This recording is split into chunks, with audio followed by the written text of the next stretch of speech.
What's going on, everyone? Darkside Phil here, and welcome to another edition of the Hateful Truth video game review series. And I have to admit, I am disappointed. Today we are going to talk about a game, the second game within almost 2 weeks from Activision, where they've taken a Marvel license and managed to actually, in my opinion, go a step backwards rather than a step forwards, okay? And I have played, it's funny because this particular line of games, respectively, which I have played the last two on YouTube, have become my highest viewed videos of all time on YouTube. The last part of a game that I played in 2008 ended up being my highest viewed video over on DSP, or my original Darkside Phil channel. I think it was 2008. It's 2007 or 2008. Yeah, it was 2008. And then the last iteration of this game from Activision, actually, the part one of that is the #1 most viewed video here on this DSPGaming channel. So, for whatever reason, this character is beloved by people worldwide, and people love to watch these games and stories and things about this particular character, and I'm just really disappointed with what Activision has done here. We're going to talk about why in the review. And so let's go ahead and start up and talk about Spider-Man Edge of Time, okay? So obviously I'm talking about the previous two games, so let's do a little bit of recapping. In Spider-Man Web of Shadows, which came out in 2008, you had a storyline where you had to make moral choices, okay? And the moral choices actually drastically changed what happened in the game. You would fight different bosses, you would actually have different story sequences, and it actually changed the ending of the game as well. It was revolutionary for what it was. It had never been done like that in a superhero game before, especially a licensed tie-in. And in addition to that, it had open-world gameplay, free-flowing movement throughout the city of New York. It was really unique and interesting, okay? Then, last year, was Spider-Man Shattered Dimensions. And if you remember, Spider-Man Shattered Dimensions was a game which featured 4 different Spider-Men in a unique story where dimensions had been shattered because an ancient relic was destroyed, and so there were 4 unique Spider-Men that each played differently. You had the original Amazing Spider-Man, then you had Ultimate Spider-Man, who had all the abilities of the Venom symbiote, or symbiote, however you call the fucking thing, I don't know how to pronounce it. Then you had Spider-Man 2099, which was the future Spider-Man, who really wasn't really like regular Spider-Man. He more was based off of having a technological suit that could let him hover and do certain things and have slashing abilities and do crazy different things that regular Spider-Man can't do.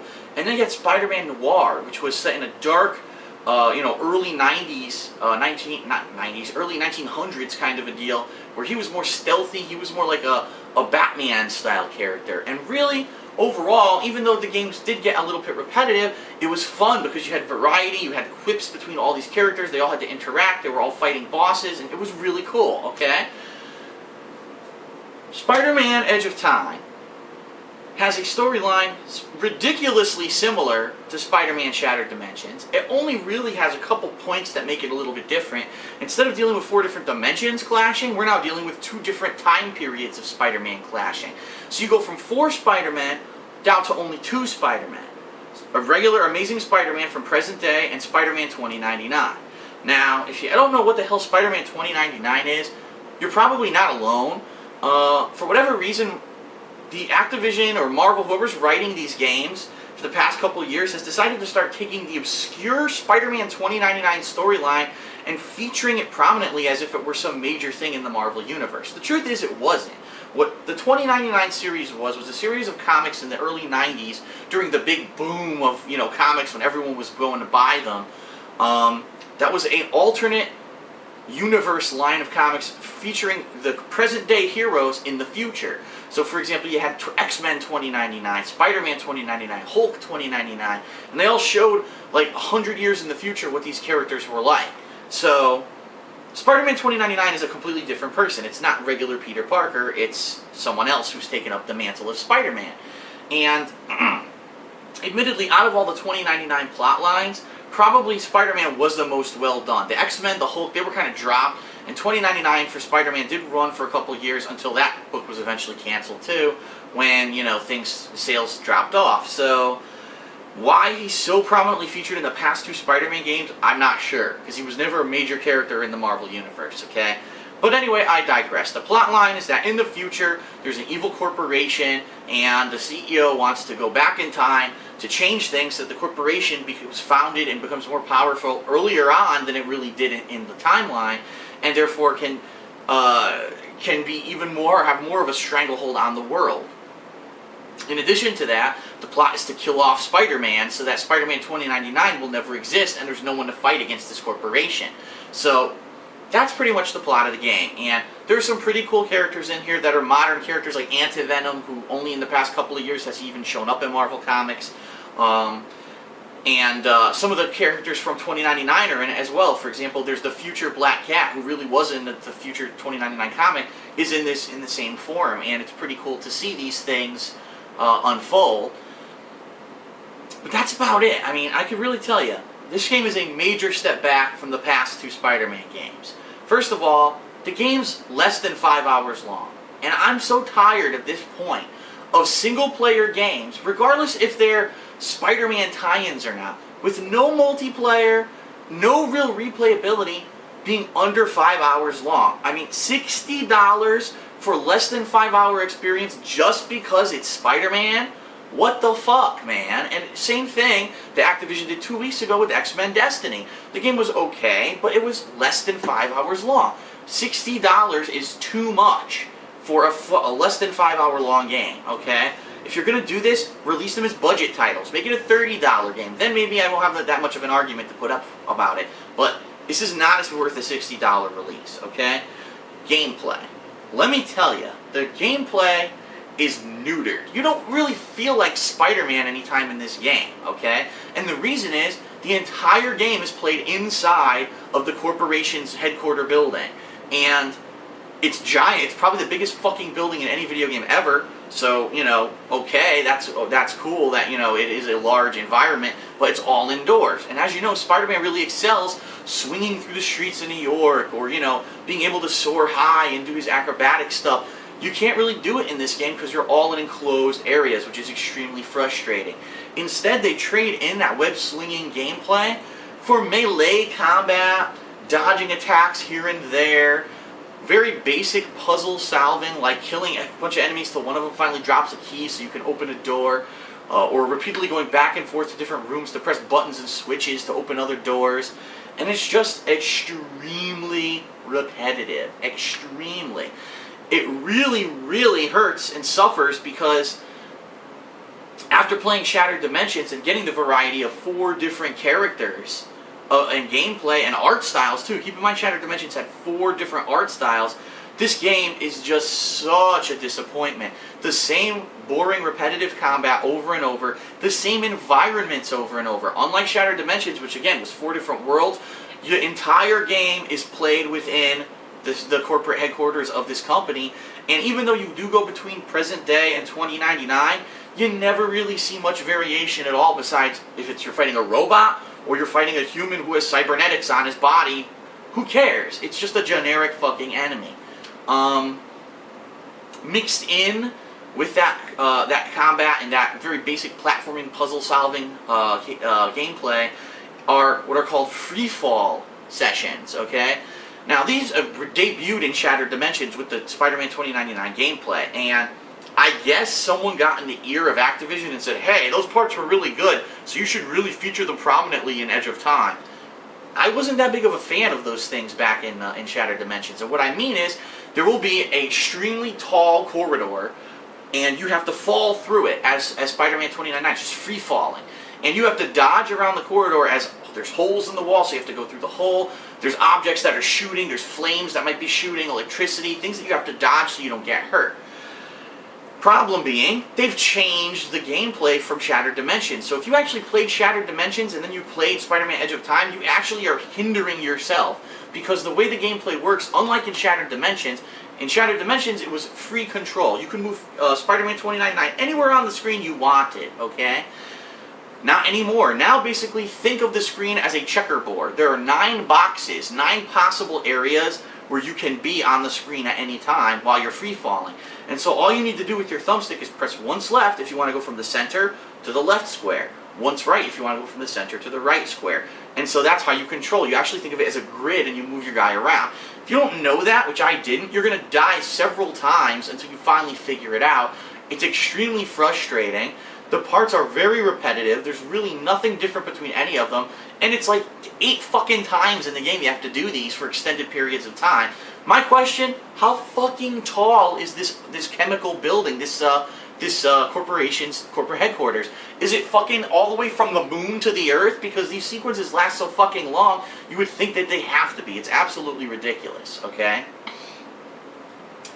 So, the story. The story, again, is based around this time mechanic where a future villain comes back in time, tries to kill Spider-Man, and somehow Spider-Man 2099 catches on, gets in touch with the present-day Peter Parker through a method that's never really logically explained. Oh, I figured out a way to make a communicator. What?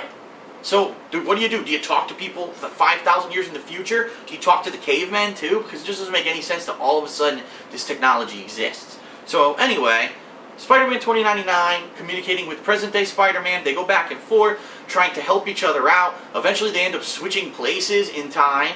And then so Spider-Man 2099 has to do stuff to change the future to save present-day Spider-Man. Then they switch back, and then they do the same thing. Present-day Spider-Man does stuff to try to change the future and help out Spider-Man 2099. They never leave the headquarters of the building. And there is one plot twist at the end that's interesting that I won't spoil. But it's what you would expect from a typical 4 to 5 hour game. There's going to be some boss battles, which are pretty cool. The graphics really aren't anything to preach about. They're okay. They're not bad. They could have been a lot worse. But it definitely looks like a current generation game. But the art direction, I was really disappointed that, again, the environments were all the same fucking environment over and over and over. When we just had a game last year to have 4 completely different environments, it was much more refreshing.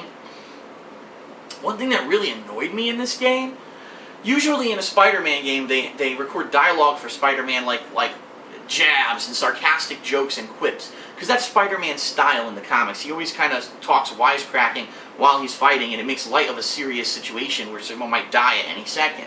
Well, in this game, it's fucking annoying because you have 2 different Spider-Men doing it back and forth to each other.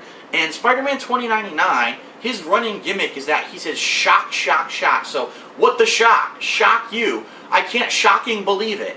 He uses that as an expletive, like a swear word. It's the most annoying thing ever. Literally every time that he says something, he has to say the word shock. And it's retardedly bad. It's just so annoying, the dialogue between these 2 guys.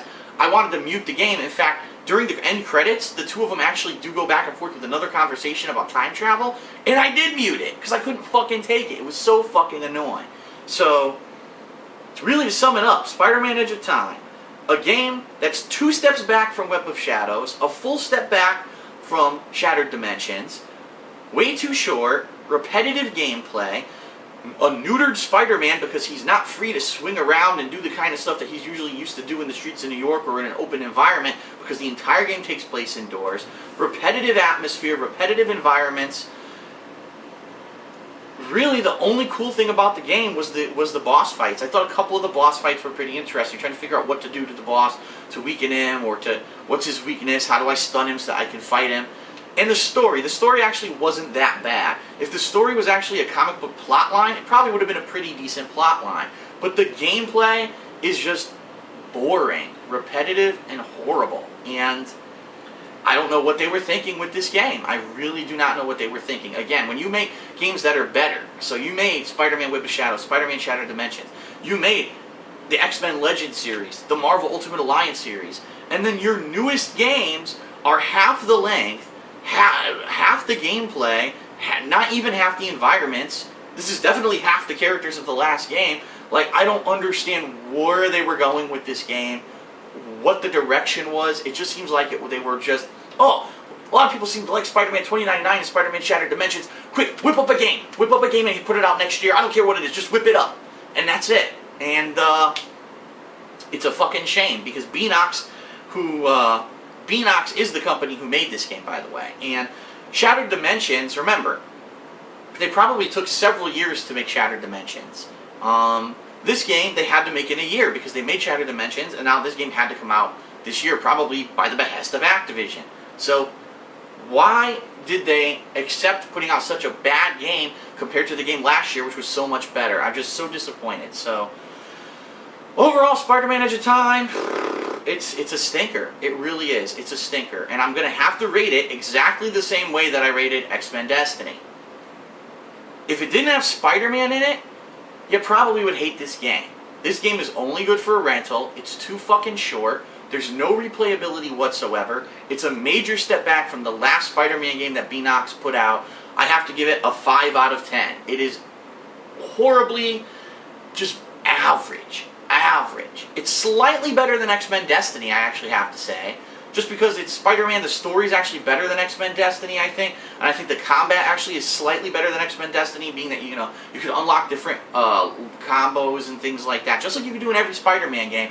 But even then, they reused some of the stuff from Spider-Man Shattered Dimensions. Some of the attacks of Amazing Spider-Man are the same. Like a heavy attack, he grabs rocks with his webs and he throws the rocks against people. It's the same fucking animations from the last game. Like, how lazy can you be? You could tell this was slapped together like a cookie cutter and rushed to get it pushed out for the release that it got. So, Spider-Man Edge of Time, horribly average, too short for a purchase. Rent it, play it on a weekend.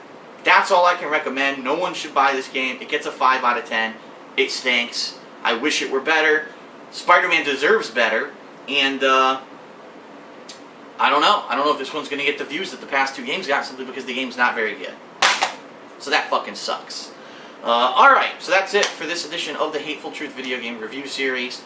I'm DSP. I'm disappointed, as you could tell. Thanks a lot for tuning in, and I'll see you guys later.